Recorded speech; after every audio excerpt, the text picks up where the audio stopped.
جلاش من بعد رمضان وهو عندي في الفريزر من العيد الكبير. تخيلي ان انا ارميه؟ لا طبعا ابدا، عمري ما ارميه. هنعمل بيه النهارده احلى حلويات. حتى لو كان فتافيت هنعمل احلى صينية جلاش حلو بطريقة جميلة جدا. وبشوية جلاش كنا هنرميهم خلاص، عدى عليهم قربنا على سنة، يعني بقالهم حوالي 8 شهور او اكتر. فعلشان كده طبعًا لو مفتفت حتى مش هنرميه. تعالي بقى كده نشوف عملنا أجمل صينية جلاش من حاجة كنا هنرميها. السلام عليكم ورحمة الله وبركاته، أهلا بيكم حبايب قلبي في قناتي، قناة حياة توفير مع اسمها محمد.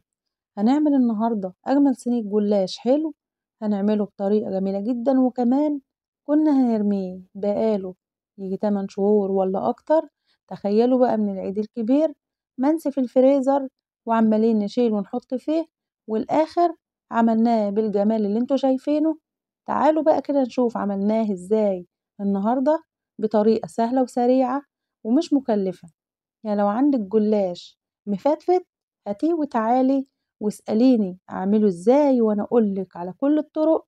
عمرنا ما نرمي حاجة ابدا، كل حاجة غالية يا حبايبي زي ما احنا عارفين. اوعوا ترموا حاجة علشان حرام. اي حاجة هتنفع. شغلي بس دماغك وانت تعرفي ان ازاي كل حاجة نستفيد منها حتى لو كانت قربت تنتهي صلاحيتها. قبل بقى كده ما نبدأ الفيديو أحب أرحب بإخواتي وحبايبي اللي في القناة. أهلا بكم كلكم حبايب قلبي، الناس اللي معانا في القناة والناس الجديدة اللي بتدخل تشترك في قناتنا. بجد شكرا لكم كلكم حبايب قلبي، ربنا يجازيكم كل خير، وربنا يديمكم علينا نعمة ويجعلكم دايما في حياتنا. فطبعا شكر كده يعني خاص لكل اخواتي وحبايبي اللي في القناة. بجد باشكركم، ويعني ربنا يبارك فيكم، بس يا ريت ما تنسوش تصلوا على سيدنا محمد عليه الصلاة والسلام في التعليقات، وكمان تعملوا لنا لايك للفيديوهات اللي بتشوفوها. والناس الجديدة اللي ما اشتركتش يا ريتها تدخل تشترك في القناة وتنورني، ووقوفكم معايا بيفرحني يا حبايبي. طبعا زي ما احنا شايفين هنسمي الله ونصلي على الرسول عليه الصلاة والسلام، ونشوف بقى هنعمل ايه في شوية الجلاش اللي متبهدلين خالص دول. طبعا انا ما بحبش ارمي اي حاجة، بحاول كل حاجة يعني استثمرها كده بكل الطرق، المهم ان انا مرميش اي حاجة. طبعا زي ما احنا شايفين انا عندي لفة جلاش، والله بجد يعني في كمان واحدة في الفريزر، يعني انا لقيتهم لفتين كانوا في كيس كده في الفريزر، عمالة اشيل واحط فيهم لحد ما اتفتفتوا زي ما احنا شايفين. وغير كده كمان في شوية كده كانوا فاضلين من مرة كنت عاملاها ايام العيد، لقيتهم محطوطين في الكيس برضو، يعني كام ورقة جلاش كده. فقلت يعني كده حرام، انا كده لما هرميهم بجد هزعل جدا ان انا هرميهم. طبعا الكام ورقة دول لقيتهم كده يعني نشفوا، ويعني علشان الكيس مش مقفول عليهم زي ما الكيس بيبقى مقفول ومضغوط عليهم كويس، علشان طبعا دول كانوا فاضلين من صينية جلاش قبل كده. فطبعا الجلاش الورق ده نشف، فطبعا انا عمري ما هرميه. قلت طيب نعمل بيه ايه؟ العيال بيقولوا عاوزين حاجة حلوة وكده، قلت لهم طيب ماشي. فقلت خلاص يعني انا لقيت دول كده في الفريزر فحرام ان احنا نرميهم. كل حاجة طبعا بقت لها تمن. فعلشان كده قلت خلاص هنحاول كده نفكر بقى نعمل ايه في الجلاش المفتت ومقطع ده. طبعا قلت خلاص اجيب صينية وابدأ ان انا كده احاول يعني ان انا اعمل صينية كده مظبوطة. فحطيت كام ورقة كده تحت، وبحاول ان انا يعني اسيب الورق السليم بتاع الجلاش ان انا يعني اضغط على الصينية بيه من فوق ومن تحت. فبصراحة يعني الله المستعان كله متقطع ومتبهدل زي ما احنا شايفين. فقلت برضو انا مش هرميه عمري، انا لازم استثمره واعمل بيه حاجة كويسة.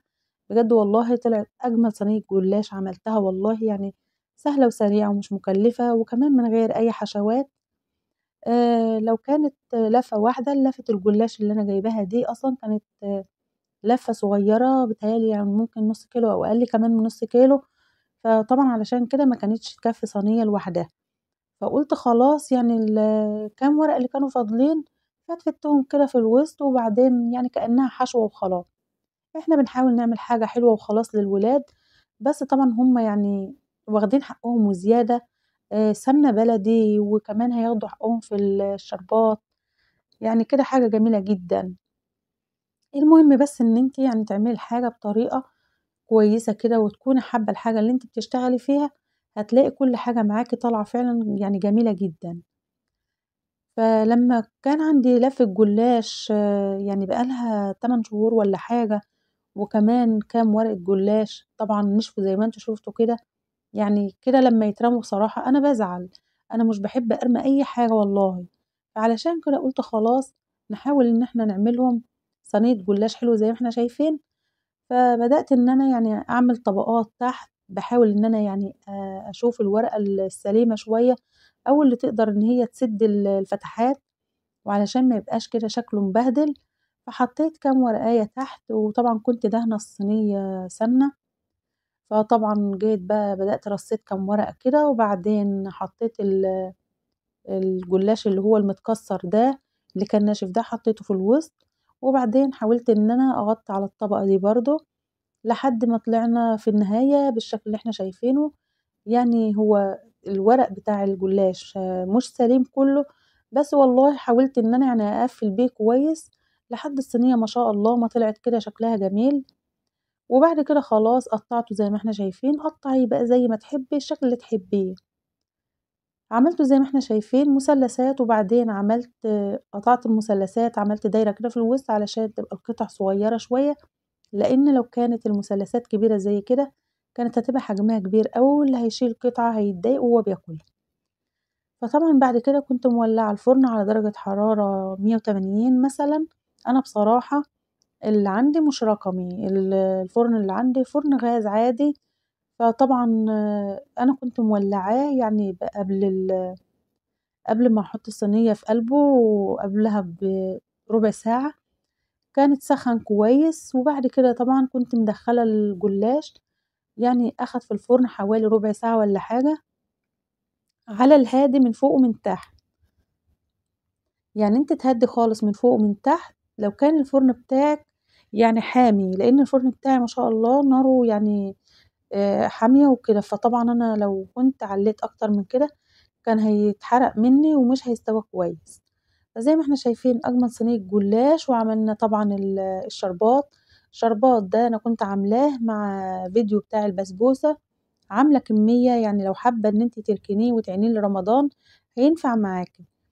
هاحط لكم اللينك بتاع طريقة البسبوسة والشربات كمان، الطريقة اللي ممكن تخزّنيه من السنة للسنة وأكتر كمان، المهم إن إحنا سقناه الشربات زي ما إحنا شايفين ما شاء الله لونه ولمعته وطعمه بجد حاجة كده يعني قمة الجمال والله يا حبايبي، جربوه بنفس الطريقة واوعوا بالله عليكم ترموا أي حاجة لإن بصراحة الواحد بيزعل على أي حاجة تترمى، يالّا بقى كده خلاص ما تنسوش لايك وشير واشتراك في القناة، والسلام عليكم.